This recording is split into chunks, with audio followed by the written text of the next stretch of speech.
Welcome to the iCoat Products Podcast, Concrete Conversations. Today I'm interviewing Don Jenkins. Don, tell us a little bit about yourself. Sure.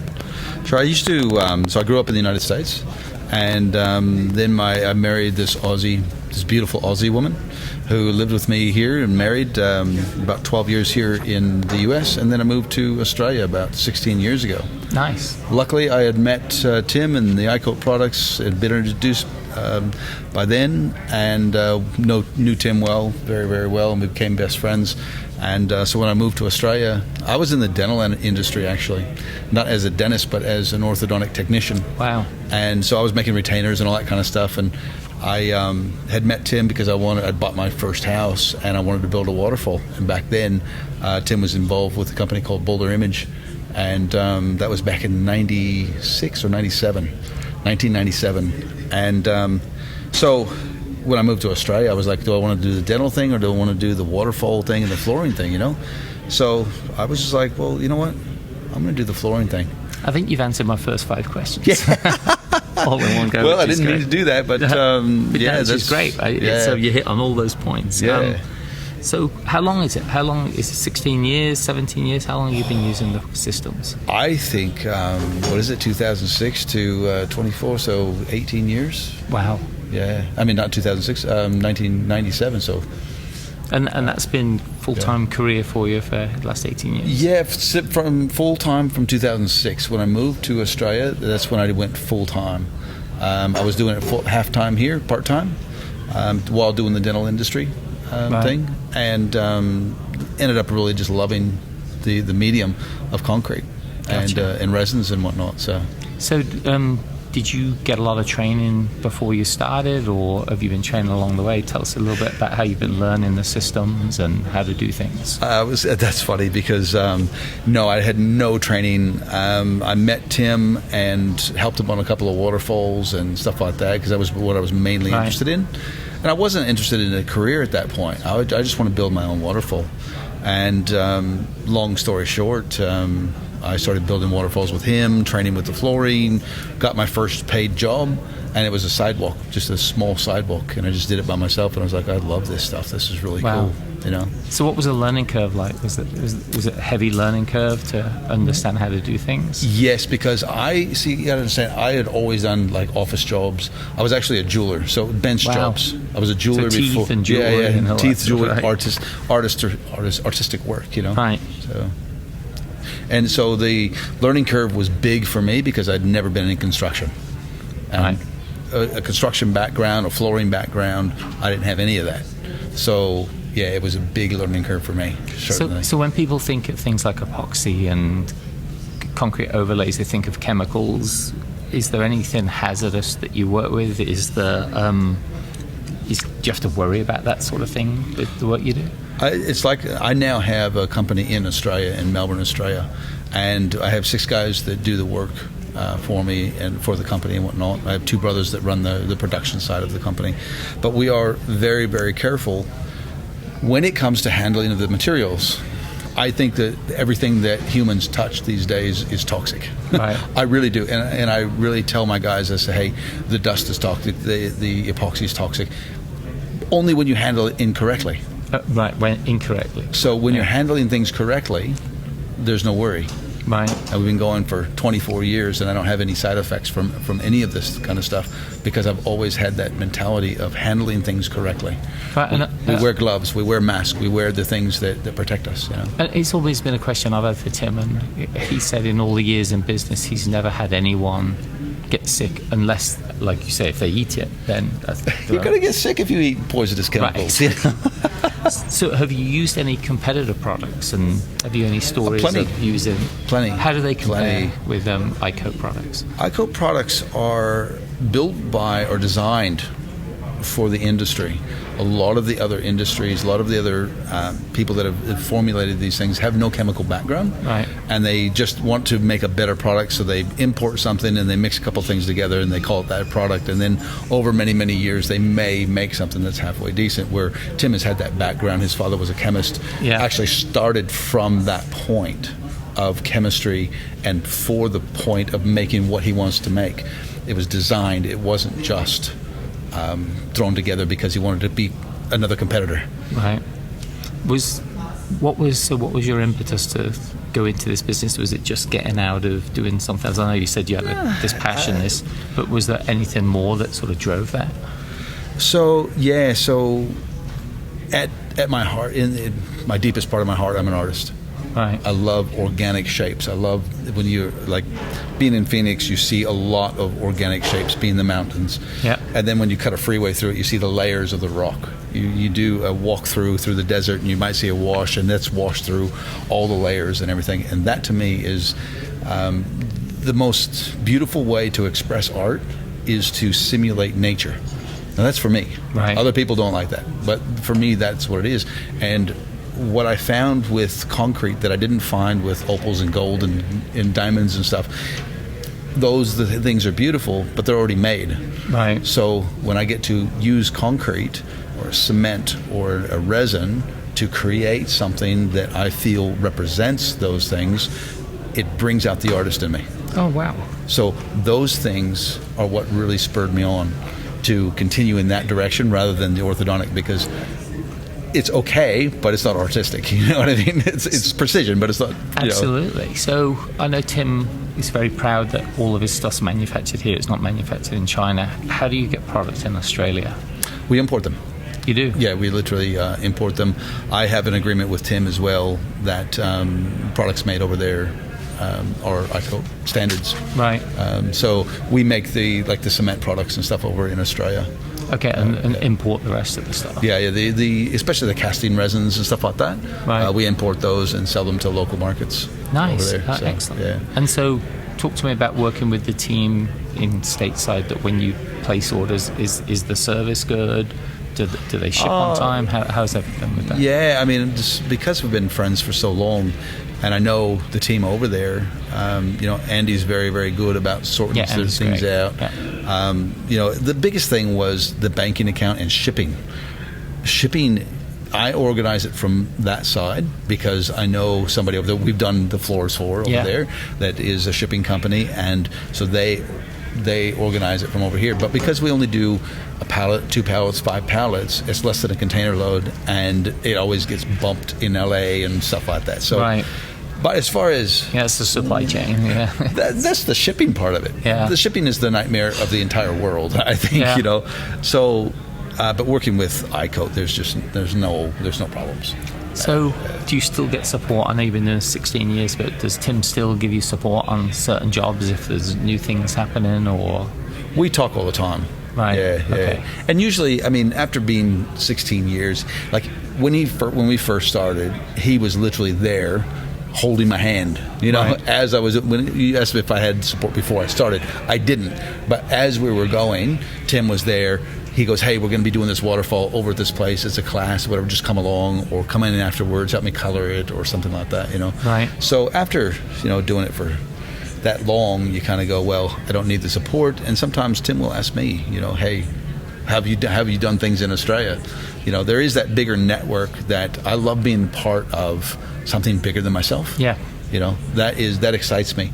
At heart, I'm I love to teach and then see what they do with the tools that I've given them. And so Tim's done that to me, and I love to do that for other people. That's great. For my team and for other people in Australia. Yeah. So I've lived in Australia too and done business down there, and it's not much different from the American market. So how do you go about marketing your business down there? How do you go about finding work? I think that for a small business, the only what would you call it, budget-minded way of doing things has got to be Google. Right. It's got to be Facebook, depending on if that's your market. Yep. Instagram, LinkedIn, those kinds of things. Online marketing is absolutely essential. It's the only place we actually market. Do you do any door-to-door or placards or any of that sort of thing as well? No, we actually don't.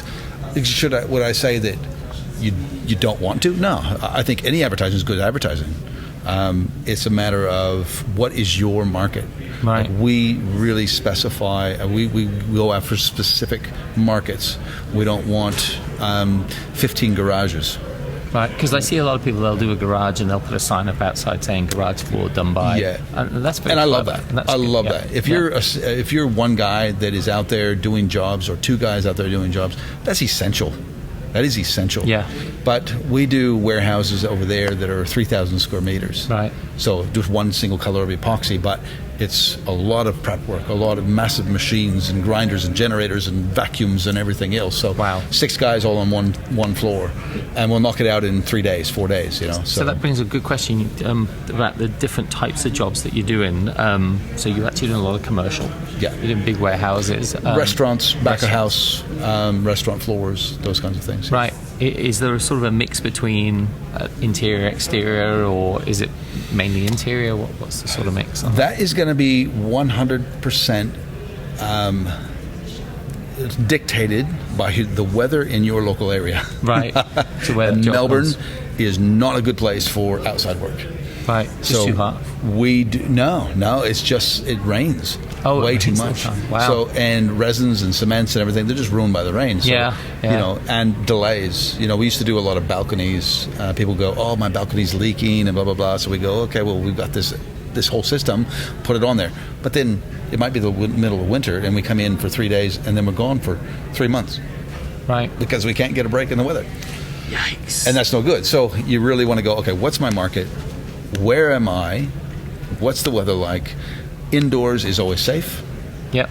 Now, is there enough work in what you do indoors? Okay, maybe change your market a little bit, change what you do a little bit to. So in Melbourne, we about 3 years ago decided we're done with outside work. In the summer, if we notice a couple of weeks and somebody wants something outside, we'll do it. But other than that, we just don't touch it.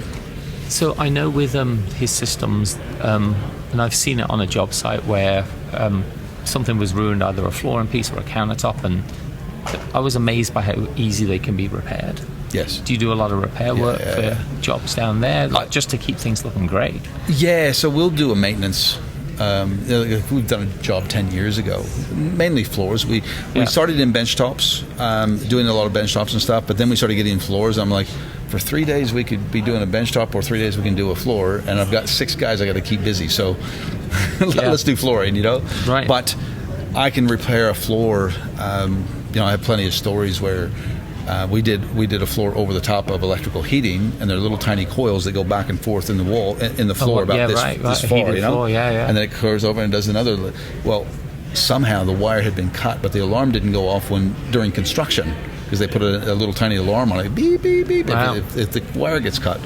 Well, lo and behold, the house is built, the floor is done, they move in, and they go to turn it on, and it doesn't work. Only half the floor. It stops right in the middle of their living room. I was able to cut a hole 50 mil deep, 2 inches deep, and about 2 inches wide, repair the wire, stuff it all back in, repair it, and in one day make it completely disappear, and you could not tell that there was ever a repair there. That's amazing. It takes a lot of artistic work. Yeah. To be able to do that, a lot of artistic ability to be able to do that, but it can be done. So again, you mentioned warehousing, flooring. Is that probably the most popular form of work that you guys do down there?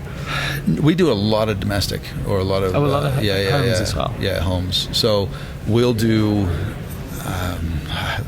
I'm hesitant to say that we'll do floors over the top of what we call yellow tongue over there, or chipboard. Right. So we'll do a beautiful concrete-looking, very natural-looking, stone-looking floor right over the top of chipboard. But there's a lot of process in that.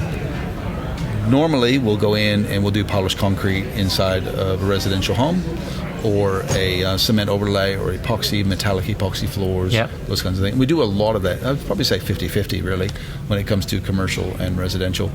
And, but it's all indoors. Mainly, you know, that's our main focus. So talk to me a little bit about the reaction from customers to the product when they see it, because I'm sure people are like, what's this process? Because they're so used to like traditional square tiles, wood, carpet, right. You know. So what's the customer reaction? Well, it is interesting, because when we first started, we were going to home shows. Yep. And that was the main avenue of advertising, because even back in 2006, believe it or not, the iPhone wasn't invented yet. Yeah. You know what I mean? Correct. So And so the internet was very, very slow, and people weren't looking on. So we went to home shows, and we had people, 10 people deep, and we had 9 meters by 3 meters, and people, probably about 100 people watching us. The rest of the show was empty. People were watching us, and they're like, "What is this new type of flooring? What is crazy?" Wow. We don't get that reaction anymore because it is a little more prevalent, but when people go, well, I don't have to have grout lines, I don't have to have this, I can have any color I want, I can have any pattern I want, it's easy to keep clean, easy to maintain, and somebody can come back in 5 to 10 years from now, sand the floor, put a clear coat over the top of it, and it all looks brand new, sign me up. Yeah, right, exactly. So there's so many benefits to it. So do you think this is an industry that someone who's out there maybe doing carpentry or tradesman could get involved with very little money involved to get involved with? That's the crazy thing about it. I mean, to start, you don't even need a big grinder or a big vacuum or anything like that. Usually you can start with as small as you want, really. Right. And I would start with a bathroom floor. You don't need much to do a bathroom floor. No, that's correct. You get a huge amount of experience because you get through all the steps and layers that you do in an entire home in a small bathroom floor. Very controllable, right? Yeah. And you can do all the surfaces in a bathroom floor or a garage floor. Yeah. And so you don't need much equipment to get started. And I didn't have much equipment. Even going to Australia, I didn't have any equipment. I literally had to buy I started a whole business on less than $5,000. On less than $5,000. On less than $5,000. All my advertising, everything, because that's all I had. Right? Yeah, that's amazing. I moved over there and I started with $5,000. I was just like, that's all I'm going to do. I'm not going to give myself any more than that to start the business. So. Yeah, that's crazy. So, do you think this is the sort of thing that the average guy could go out and earn a living doing? I don't see why not. The only person that I would say don't do this is somebody who doesn't have the fortitude to keep going. Right. Well, any business you got to stick with it. Right? Exactly. So if you're gonna go into business, have a business mind, have the trader's mind. It's not an easy thing to do, but I would say if you're willing to start and keep going, you will make a very good living. Excellent. So, what would the last question, like what advice would you give for someone who wants to get started with this and wants to get into this type of business? Ask a million questions. Well, till I answer. And here's the thing is, like, you can go on YouTube, you can go on all sorts of things and really confuse yourself. Yep. Right? Or you can come to one person or one company and get all the information and change it as you go. I have to do things different in Australia than you guys do here because there's different rules, there's different laws, there's different people, there's different materials, there's all sorts of different things. Yeah. But if I were to do it again, I would start exactly where I started. I would start with Tim. Why? The guy has a plethora of information. He's extremely intelligent. He doesn't just go, this is the system that I learned 35 years ago. Yeah, he loves it, you can tell. He designs it because he knows that he can design it better and better and better. So he's been through all that. And so as you go through all those things, you kind of learn what not to do. Yep. Even so, as more than what to do, you need to know what not to do. Exactly. So when you have that experience, it just pays off to talk to somebody like that. Don, thank you very much. That's been an excellent interview with this, and thanks for taking the time to do that. Very good. Thank you. It's been fun. Yeah.